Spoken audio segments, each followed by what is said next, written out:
자, 안녕하세요. 종합소득세 신고가 어저께 신고 기한이 지났죠. 근데 어저께 신고 기한이 지나고 나서 카페나 아니면 유튜브 댓글로 이런 거 물어보시는 분들이 계시네요. 그러니까 신고를 안 하신 건 아닌데 신고는 했는데 미처 납부를 못 하신 경우, 그러니까 세금을 못 냈다는 거죠. 신고를 하고. 이렇게 되면은 어떻게 해야 되는지를 물어보시는데, 그 신고를 하게 되면 그 납부서에 납부 기한이 있잖아요. 근데 그 기한이 아마 5월 31일이었을 거고, 그리고 5월 31일 자정이 넘어가면 아마 이걸로 납부가 안 될 거예요. 그래서 뭐 종합소득세뿐만 아니라 다른 세금 신고에서도 이렇게 신고는 했는데 납부를 못했을 경우에는 어떻게 해야 되는지를 말씀을 좀 드려볼게요.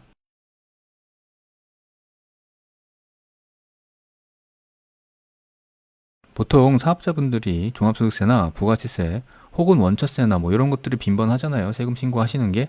그리고 이제 보통 세금을 내는 것도 이런 항목들이 빈번하게 일어나죠. 물론 이 항목 말고도 세금을 내는 다른 세목들이 있기는 한데 보통은 사업자분들이 이렇게 세 가지가 많이 일어나고요. 물론 여기서 지금 말씀드리는 건 다른 세목도 마찬가지 방법은 같습니다. 여튼 근데 이게 이제 보통 어떤 경우가 생기냐면 신고 기한까지 기다렸다가 뭐 바쁘신 이유도 있고요. 뭐 다른 이유가 있을 수도 있는데 마지막 날 그것도 밤 11시 막 이렇게 신고하시는 경우가 있어요. 그래서 그렇게 신고를 하시면 신고를 다 마치고 딱 봤더니 11시 뭐 40분이다. 이러면 우리 왜 12시 근처 가면은 그 은행들이 시스템 점검 시간이라 가지고 다음날, 그러니까 자정 12시 한 30분 정도까지 이체가 안 되는 경우들이 있거든요.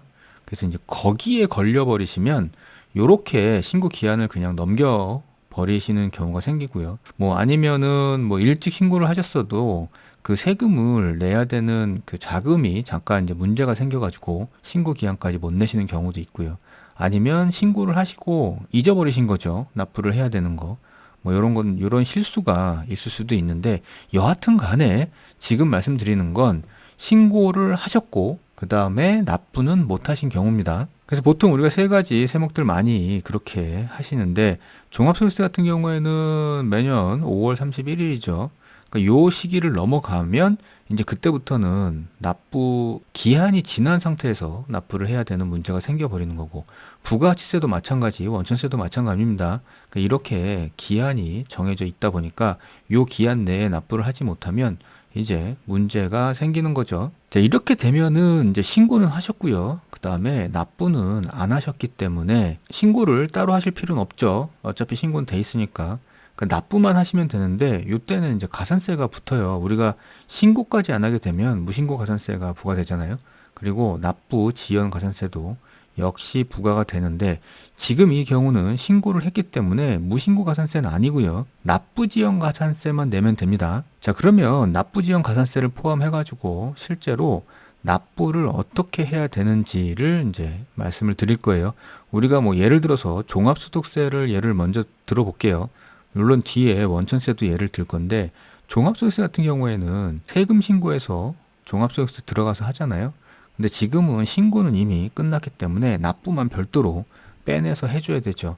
여기 홈택스에 보시면 납부고지 환급이 있어요. 그래서 납부고지 환급에 들어가시면 자진납부 있거든요. 근데 여기 옆에 납부할 세액 조회 납부가 있거든요. 그러니까 요거는 지금이 신고기한 지나기 전에 납부하는 때는 요거를 사용하게 되고요. 신고기한이 지나고 난 다음엔 여기 자진납부로 들어오셔야 됩니다. 그래서 우리가 보통 신고를 하고 나서 정상적이다 그러면 이렇게 납부서를 발급할 수 있잖아요. 근데 여기에 보시면 납부서를 발급하면 여기 납부 기한이 있어요. 요 납부 기한은 보통 신고 기한하고 동일합니다. 근데 지금은 신고 기한 자체를 지났기 때문에 납부 기한도 지났고요. 그래서 요거는 사용을 할 수가 없게 돼버리는 거죠. 그래서 이제 여기에 들어가서 새로 납부서를 만들어서 내는 겁니다. 자, 그래서 그 자진납부에 들어오시면 이렇게 생겼어요. 그래서 일단 먼저 여기 유의사항들을 읽어보시고요. 여기 유의사항들 보시면 뭐 대체적으로 본인 세금을 납부해야 되고 본인 명의의 카드나 아니면 계좌를 사용해야 됩니다. 뭐 이런 내용이고요. 그리고 납부 고지서를 받았거나 아니면 전자신고 후에 납부 기한이 남아있는 경우에는 조회 납부를 이용해서 내래요. 여기는 지금 그 기한이 지난 경우에 사용하는 화면이죠. 일단 제일 먼저 선택해야 되는 거는 여기 납부 구분과 세목입니다. 지금 종합소득세를 예로 들어볼게요. 일단 먼저 납부 구분은요, 네 가지로 나뉘는데 요거는 요렇게 생겼어요. 그래서 확정분 잔압, 수시분 잔압, 예정신고 잔압, 원천분 잔압 이렇게 돼 있습니다. 자, 요거는 어떻게 구분하냐 하면 일단 확정분 잔압이에요. 확정분 잔압은 1번을 선택해야 되는데 이 확정분 잔압이라는 건 뭐냐면 그 납부기한 내에 납부하는 경우에 이 확정분 잔압이고요. 그 다음에 수시분 잔압은 지금 같은 경우 그러니까 납부기한이 지난 후에 납부할 때 요거를 쓰고요. 아니면 수정신고 같은 경우에도 요걸 쓰고요. 그 다음에 이제 예정분 잔압은 예정신고나 아니면 중간예납, 납부기한 내에 납부하는 경우죠. 그리고 마지막으로 원천분 잔압인데 이 원천분 잔압은 원천징수와 관련한 모든 세금에 대해서 사용을 합니다.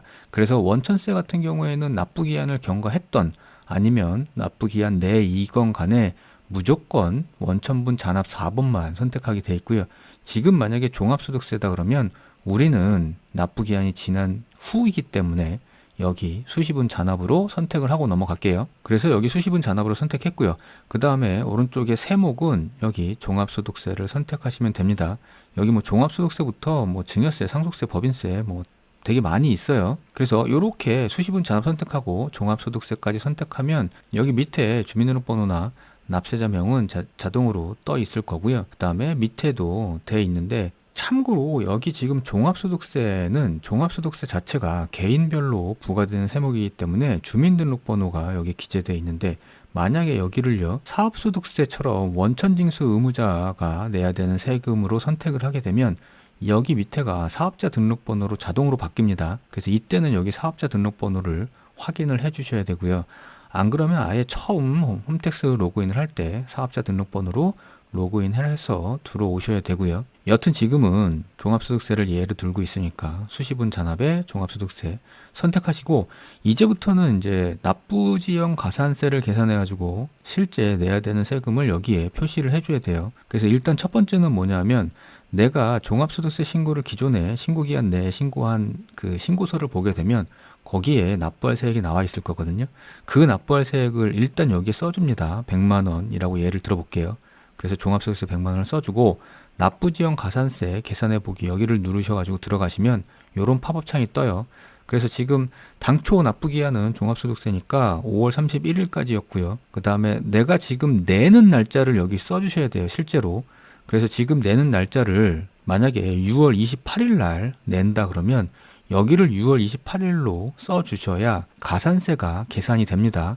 가산세는 일마다 하루에 0.022%가 자동으로 계산되니까 여기 지금 납부 예정일자까지, 그러니까 당초 납부 기한부터 요 시간까지의 일수를 곱하게 돼 있어요. 그래서 여기서 자동으로 계산해 주거든요. 그래서 여기까지 계산이 되면 요거를 종합소득세 합산 적용으로 누르고 나오시면 기존에 여기에 종합소득세 100만 원이라고 입력을 해뒀었는데 여기에 가산세까지 포함해 가지고 100만 6,160원이 표기돼 있어요. 자, 이렇게 표시가 되면은 이제 다 끝난 겁니다. 이 상태에서 납부서를 출력해 가지고 이런 식으로 납부서를 출력한 다음에 이 납부서로 6월 28일까지 내면 되고요. 안 그러면 여기 납부하기를 누르셔가지고 홈택스에서 바로 납부를 하셔도 됩니다. 그러니까 이렇게 하면은 신고는 끝났고요. 그 다음에 납부는 며칠 늦게 끝났고요. 이렇게 되는 거죠. 그 다음에 또 빈번하게 사업자분들이 나오는 게 원천세거든요. 그러니까 원천세 예를 한번 더 들어볼게요. 부가치세 역시 똑같습니다. 아까 종합소득세랑. 그러니까 이게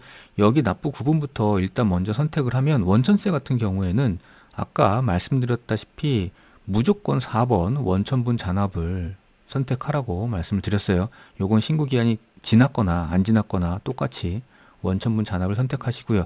그 다음에는 내가 원천징수한 세금, 그 원천세 신고할 때 어떤 세금을 신고했었는지를 여기서 선택하시면 돼요. 사업소득세냐, 아니면 근로소득세냐, 뭐 요거는 기타소득세냐, 뭐 요렇게 해가지고 신고하셨던 그 소득을 선택을 하시면 됩니다.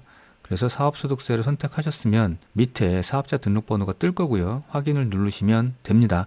그리고 나서는 밑에 이제 그 세액을 입력을 하셔야 되는데 일단 지금 원천세를 안 낸 게 예를 들어서 34만 7,080원 해가지고 347080이라고 예를 들어 볼게요. 그래서 일단 먼저 여기 사업소득세에 요거를 써 주시고요. 그 다음에 납부지연 가산세 계산해 보기는 아까처럼 하시면 됩니다. 그래서 요런 팝업 창에서 내가 실제로 그 세금을 내는 날짜를 여기에 표시해 주고 계산을 하면 요런 식으로 가산세가 떠요. 그리고 나서 그 가산세가 기존에 내가 여기 써줬던 요 사업소득세 여기에다가 합산해가지고 표시를 해주죠. 그 다음부터는 아까처럼 납부서 출력이나 아니면 납부하기로 납부를 하시면 됩니다. 그래서 요런 납부서를 출력하셔가지고 납부 기한까지 세금을 내시면 되는데, 여기서 지금 우리가 선택한 이 납부 기한 있잖아요. 여기서 우리가 여기 납부 예정 일자에 선택했으니까 반드시 이 예정 일자까지는 납부를 하셔야 돼요. 요 일자가 지나고 나면 이 과정을 다시 해가지고 가산세를 재계산을 한번 해 주셔야 됩니다. 자, 이렇게 해가지고 그 신고는 신고 기한까지 하셨는데 뭐 어떤 이유가 있으셨던지 간에 납부를 못 하신 경우, 그래서 납부만 새로 하셔야 되는 분들은 어떻게 해야 되는지에 대해서 말씀을 좀 드려봤어요. 이 납부지연 가산세 같은 경우에는 매일매일 올라가니까요. 이게 지금 납부를 안 했다는 거를 아시게 되면 가능한 한 빨리 가산세까지 계산해서 납부를 하시는 게 유리합니다.